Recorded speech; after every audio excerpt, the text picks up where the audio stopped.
Hi guys, you are welcome to my YouTube channel. So today we want to treat a question on magnets. The question on the board is a WAEC question. So we are having A is a point on one bank of a canal and B is the nearest point to A on the opposite bank BC, which is straight with BC, perpendicular to AB. A is a point on one bank of a canal.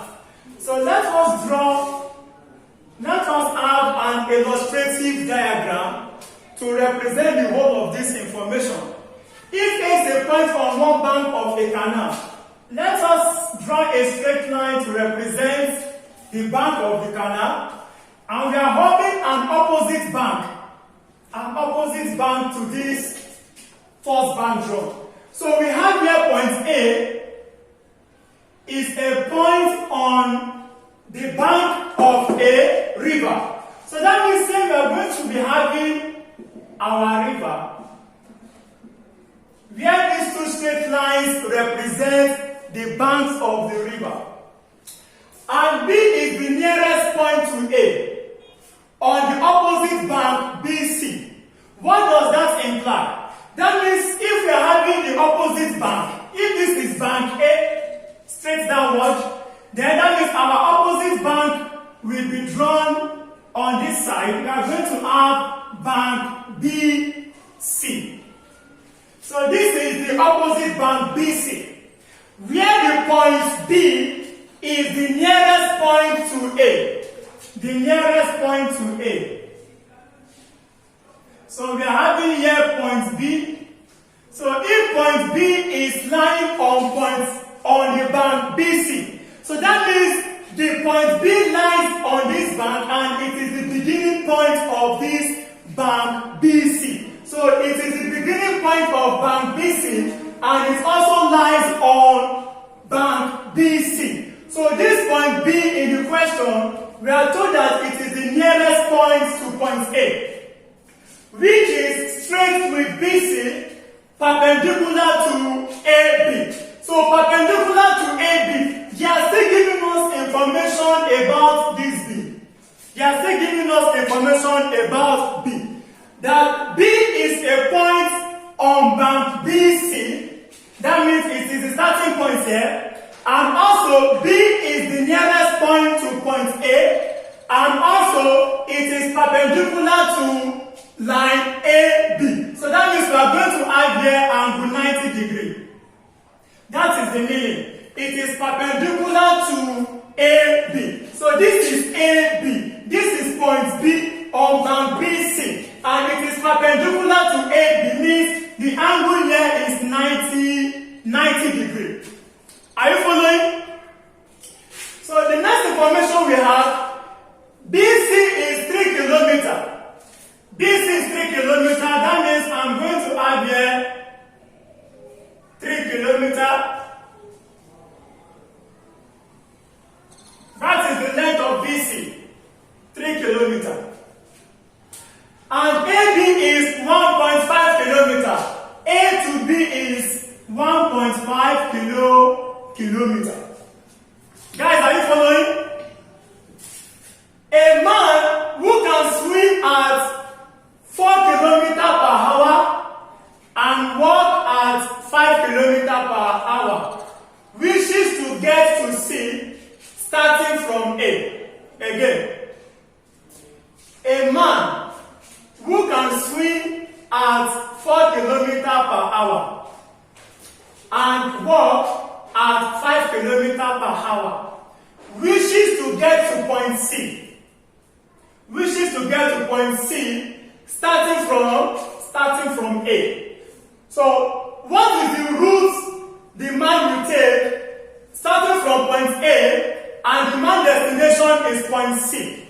So we are told that he swims straight from A to some point D.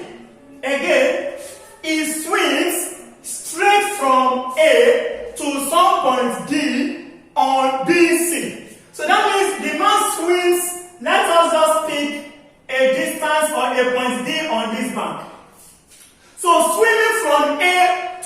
point D, that means we are going to have a diagram like this.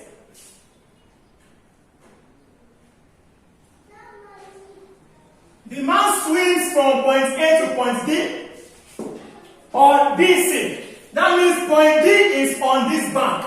The bank is opposite to this other bank. So swimming to D, then he walks from D, that he walks from this D, he walks straight down to point C.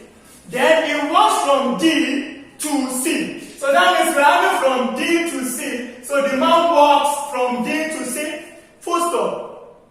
Assuming the water to be still, determine the value of BAD for which the man reaches C in the shortest possible time. What is the time taken? So this is a very simple diagram that illustrates the whole of this information.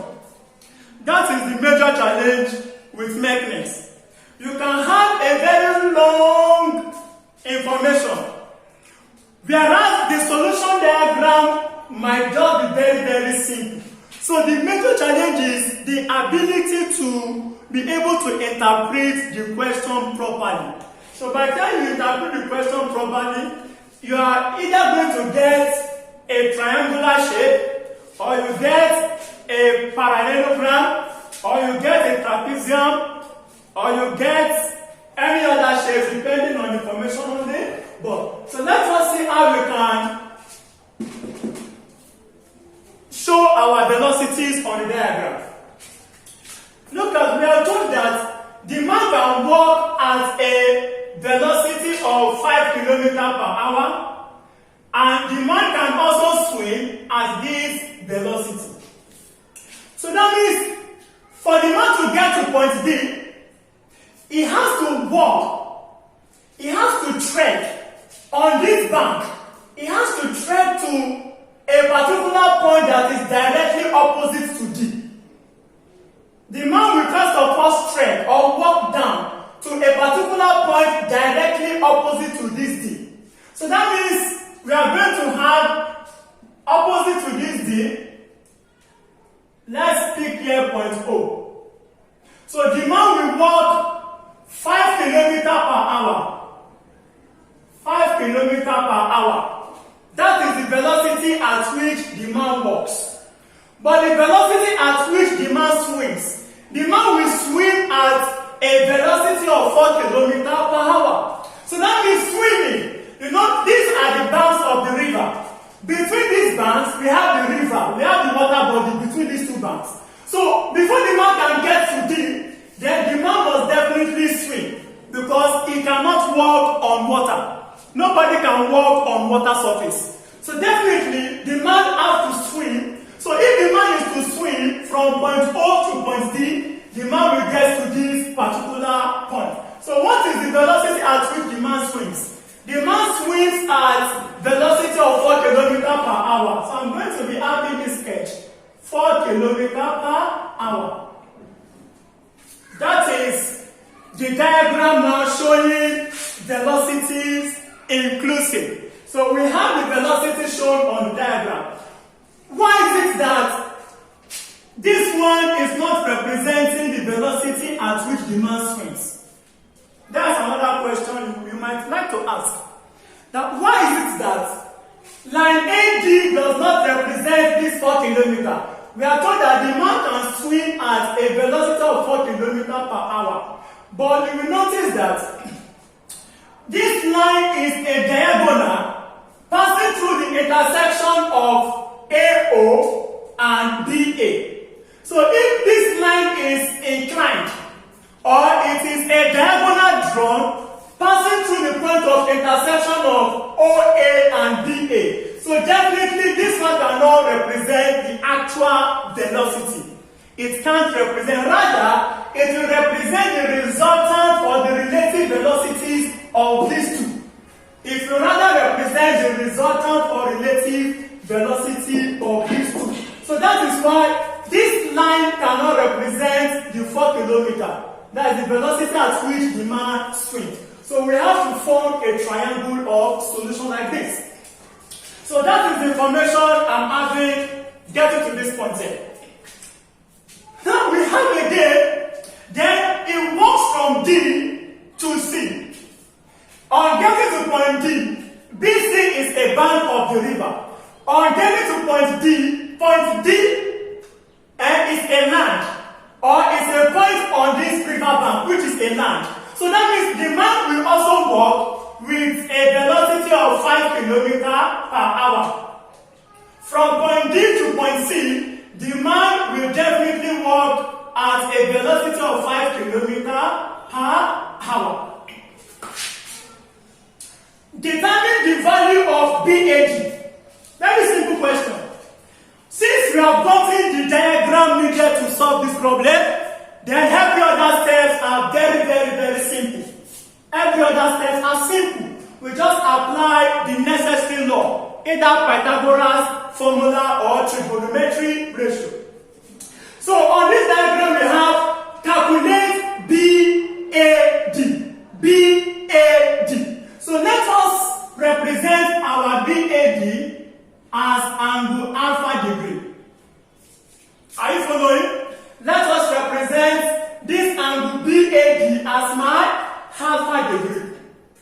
Now consider triangle AOD. AOD is also perpendicular because O is just directly what? Opposite D. Therefore, AOD must form a right angle triangle. So we have our trigonometry ratio. If you want to calculate this angle alpha, let us try to calculate this angle as well. Theta. Let us calculate angle theta. Why? Because alpha plus theta will also give me the sum of 90 degrees. So if we consider triangle AOD, we can easily find the value of theta. But what we want to calculate is BAD, which is angle alpha degree. Very simple. So if you consider triangle AOD, let us consider triangle AOD. So in triangle AOD, we have the opposite 4 km per hour. We have the adjacent, which is what? 5 km per hour. Now, you will ask another question. That why am I using the size, or why am I using velocities as the ratio of my trig, or as my trigonometry ratio? Because this size or this length here are representing velocities. They are not actually representing like a size. So they are representing velocity. So if you want to calculate direction in mechanics, it is accepted that we can use the ratio of velocities to calculate our trig function. You can use the ratio of the velocities. Since my theta is giving direction and velocity is a vector quantity, so the direction is related to the velocities. So I can as well just write that the ratio of these velocities will give me my trig function to calculate this direction. So I'm going to have opposite over adjacent. Opposite over adjacent is equal to tan theta. So I have there tan theta. Tan theta is equal to opposite over adjacent. The side opposite this theta is 4. I have 4 divided by the adjacent here is 5. So tan theta will give me 4 divided by 5 will give us 0.8. It will give us 0.8. So if I want to find theta, I'm going to find the inverse function. That's arctan. So my theta is equal to arctan 0.8. So theta is equal to arctan, that is tan inverse. Tan inverse of 0.8. So if we find the tan inverse of 0.8, we are going to get 38.7 degrees.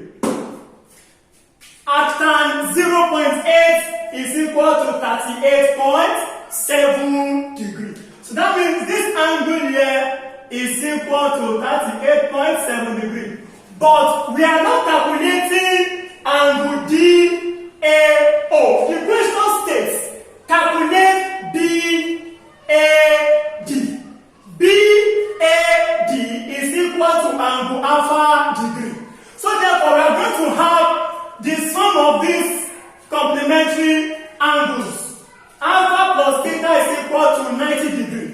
So we are going to have that alpha degree is equal to angle BAD. So we have alpha degree plus theta degree is equal to 90 degrees. Where the value of my theta is 38.7 is equal to 90 degrees. So we are going to have here alpha is equal to 90 degrees minus 38.7 degrees. So alpha is going to give us 90 minus 38.7 is going to give us 38.7, 3.1. It will give us 51.7 degrees. Yes, it will give us 51.7 degrees. So this is the angle. So alpha is equal to 51.7 degrees. 51.7 degrees. So that is 51.3 degrees rather. 51.3 degrees. So this is the answer to the first part of the problem. The first part of the problem determines the value of BAD. So the value of BAD is simply angle 51.3 degrees. That is the answer to the first part of the problem. So let us solve further. Determine the value of BAD, we have done that, for which the man reaches C. That means if the man is to reach C, it must follow this route. OD, then from D, it will get to what? C. Is that clear? The man moves from A to O at a velocity of 5 km per hour. On getting to O, there is a water body in between these river banks. So the man has to swim at a velocity of 4 km per hour. On getting to this point D is also lying on the river bank, but it is very, very close to C.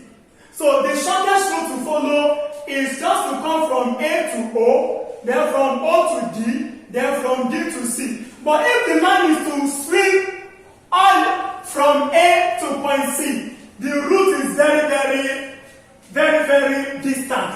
And we are not told that the man swims straight from A to C. We have been given the route the man follows in the question. So how do we determine the time? This time, remember, is a continual information. This time is the shortest possible time. The shortest possible time. Not the total time taken. So if you want to calculate the shortest possible time, we are going to have here, let us try to calculate the distance remaining here. Here we have 5 km per hour. And we have 1.5 km. From B to C we have 3 km. So how do we calculate distance DC? That is the question. Because the man is almost to his destination path. So we just have to calculate the distance between D and C. But from B to C, the distance is 3 kilometers. That means distance from D to C must be shorter than 3 kilometers because the man is getting closer to this destination point. So if we want to calculate DC, we have to find this distance as well. So how do we find this distance? We have OAD again. OAD angle is equal to angle BDA. That's alternate angles. Angle OAD, we have here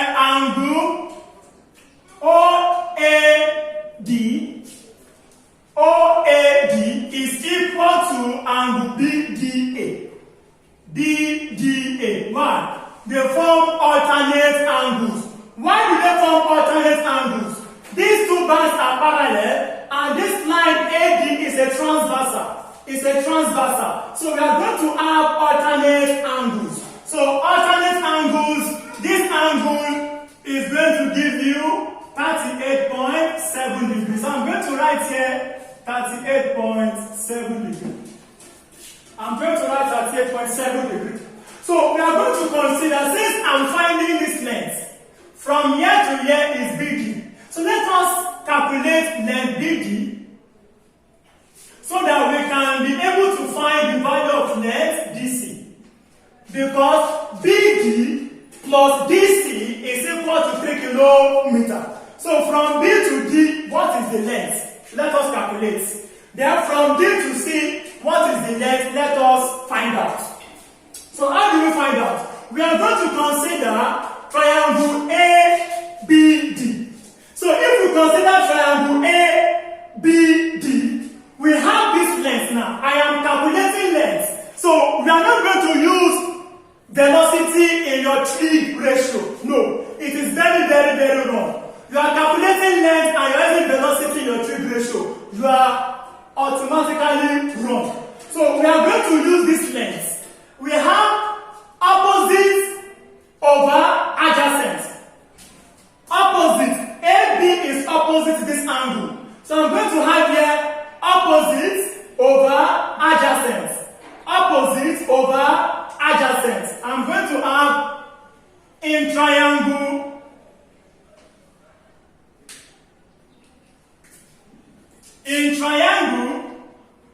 ABD, a right angle triangle ABD, in a right angle triangle ABD, I have the opposites. My theta is equal to 38.7 degrees, comma. The opposite to this angle is opposite is equal to 1.5 kilometers. And I want to find the adjacent, BD. So we have, by trigonometry ratio, opposite over adjacent is equal to tan theta.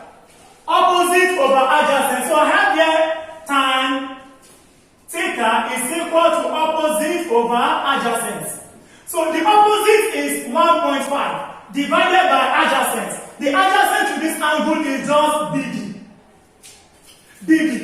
So how do we find tan theta is equal to opposite over adjacent? We have tan 38.7 degrees. So if we make BD the subject of this equation, I'm going to have BD is equal to 1.5 divided by tan 38.7. 1.5 divided by tan 38.7 will give us 1.93 kilometers. 1.93 kilometers.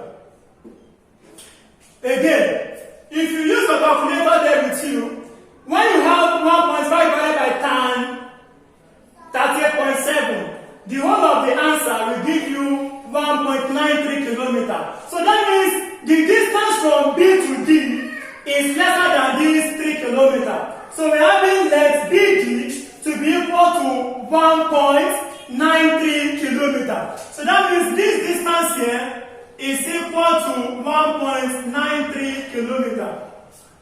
So we have BD plus DC is equal to BD plus DC will give you the total distance BC. It will give us BC. So if we substitute, the value of BD is equal to 1.93 plus the value of DC. I want to find the value of DC. This length. It will give us B to C is 3 kilometers. So if I subtract 1.93 from both sides, I'm going to have DC is equal to 3 minus 1.93. So if I subtract 1.93 from 3, my DC will give us 1.07 kilometers. 1.07 kilometers. So let us compare the lengths. If from B to D is 1.93 and from D to C is 1.07, that means this distance is what? Is shorter. And the man is what? Is definitely getting closer to the destination point. Because this C is nearer. The point D is nearer to this destination point. So the shortest path on getting to D, then the man walks from D to C. So that means the time taken to get to this destination path will give you what? The shortest possible time. The question does not state that calculate the total time taken. Calculate the total time. If it is total time taken, then it is going to be a very complex solution. We are going to calculate the time taken to move from A to O, then the time taken to move from O to D, then the time taken to move from D to C. Time taken to move from A to O, time taken to move from O to D, then time taken to move from D to C. But if you calculate all the O times, we are going to find out that the time taken to move from D to C is the shortest possible time. Because this distance is nearer and the man is moving faster. The man moves faster on land. 5 km per hour is greater than 4 km per hour. So the speed or the velocity of the man is higher. That means the man moves faster on land compared to water. So the man must actually arrive earlier compared to other routes. It must arrive earlier. So this question is actually what is the shortest possible time? Because the question is related to what the information that precedes it. So the shortest possible time taken. So let us calculate. Since we know that DC is equal to 1.07 kilometers. So we are going to have the speed. What is the speed formula? The distance here is 1.07 kilometers. So the speed will give you, the speed is equal to distance divided by time. And we are given that the speed at which the man walks on land is 5 km per hour. So I have all the necessary information. And the distance from D to C is 1.07 kilometers. And the speed is 5 km per hour moving on land. So the time taken will give you, if you transform this equation and you make the time the subject of this equation, that implies that the time taken is equal to distance covered over speed. Distance over time. So the distance from D to C is 1.07. So I have time is equal to 1.07 divided by, the speed is 5 km per hour. So divided by 5. Divided by 5, the time will finally give you 0.21 hour. 0.21 hour. That is the shortest possible time. That is the shortest possible. But there's something I want us to check. Let us check something. Let us check out. I want us to notice something. If we have here, distance from O to D is 1.5 kilometers. Why? AB is equal to side AB is equal to side OD. AB is equal to side OD. Is equal to side OD. So that means AB here we are given to be 1.5 kilometers. Definitely O to D is also 1.5 kilometers. So let us check the time. The time the man will spend on swimming from point O to point D. Then we are going to compare the time spent swimming from O to D and walking from D to C. Let us compare the two times. So this one will give us time from O to D is equal to distance over speed. The distance here is 1.5 kilometers. 1.5 kilometers divided by the time here is equal to 4. The speed here is equal to 4 rather. So if we divide this, we are going to get a value. We are going to get a value greater than this time taken. So the time taken to cover from D to C is 0.21. While the time taken to cover from O to D is greater than TOD is greater than TDC. Is greater than TDC. So hence, the shortest possible time is 1 point. Even traveling from A to O as well. If we divide, we are going to have here 1.93 kilometer divided by 5 kilometer. So 1.93 divided by 5, the time taken is also greater than TDC. And the time taken to travel to sail from O to D is also greater than TDC. So that means the time taken to walk from D to C on the other side of the bank is the what? Is the shortest possible time. So this answer gives the final solution to the problem. Thanks for viewing. And please don't forget to share my link with others and stay tuned to my YouTube channel. I love you guys.